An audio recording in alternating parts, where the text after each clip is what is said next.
తెలివైన తెనాలి. శ్రీకృష్ణదేవరాయల ఆస్థానంలో ఎప్పుడూ తెనాలి రామలింగడి తెలివితేటల్ని ప్రశంసిస్తూ ఉండేవారు. అది అక్కడి ఉన్నవారికి ఎక్కువగా నచ్చేది కాదు. మొత్తం మీద అందరూ అసూయపడేవారు.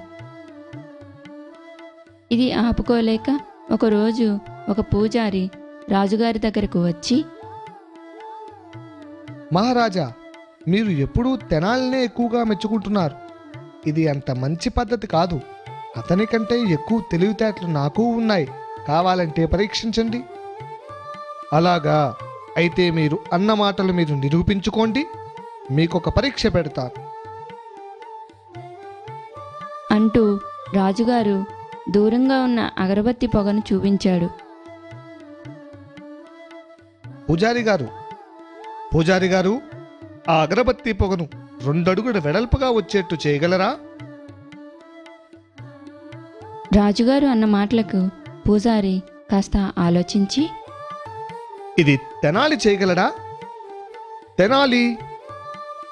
అప్పుడు తెనాలి సైనికుడిని పిలిచి,